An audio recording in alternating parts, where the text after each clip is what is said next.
আমরা যখন সফর করি ক্লান্ত হয়ে যাই, কোনো আত্মীয়র বাড়িতে যাওয়ার পরে প্রথমেই বলে আপনি বড় ক্লান্ত, অতএব একটু বিশ্রাম করেন, একটু হাত মুখ ধুয়ে একটু বিশ্রাম করেন। যা হবার পরে হবে, কথা পরে হবে, আলোচনা পরে হবে। যেহেতু দীর্ঘ পথ আপনি অতিক্রম করে এসেছেন, অতএব আপনি একটু বিশ্রাম করেন।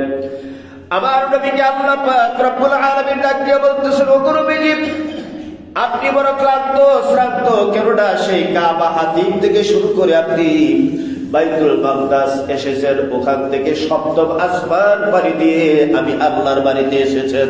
অতএব আপনি বড় ক্লান্ত শ্রান্ত। নবীজি, আপনি একটু আরামের সাথে বসেন। আমার নবীজি বললেন, আল্লাহ আমি ঠিক আছি।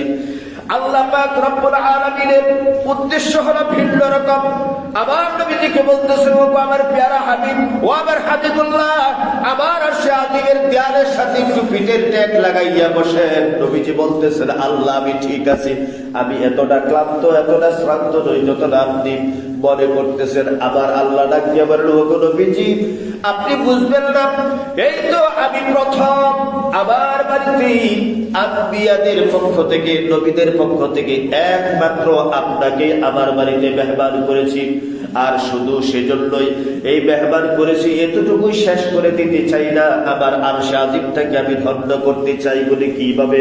ইয়া রাসূলুল্লাহ, ইয়া হাবিবাল্লাহ, আমার দেয়ালের সাথে একটু পিঠের ট্যাগ লাগাইয়া বসেন।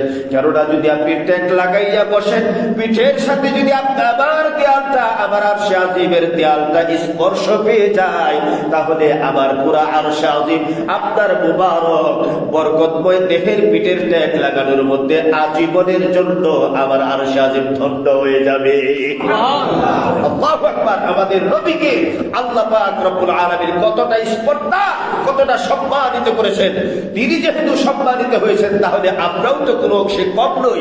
তিনি আমাদের বাবা যদি সম্মানিত হয়, সন্তানরাও তো তার ভাগীদার। কথা বলে ঠিক কিনা?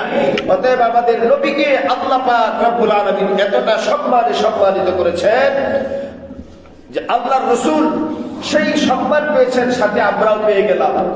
এবার যখন সব কিছু বিচরণ করা হলো, নবীজির বিদায়ের সময় হয়ে গেল, আমার ভাইরা, আল্লাহ পাক রব্বুল আলামিন ডাক দিয়ে বলেন, নবীজি আমার, এত কিছু দেখাইলাম, এত কিছু বললাম, এত সম্মান করলাম, এরপরও মনে হচ্ছে যেন আপনার মুখটা মলিন হয়ে আছে, আপনি বেজার হয়ে আছেন।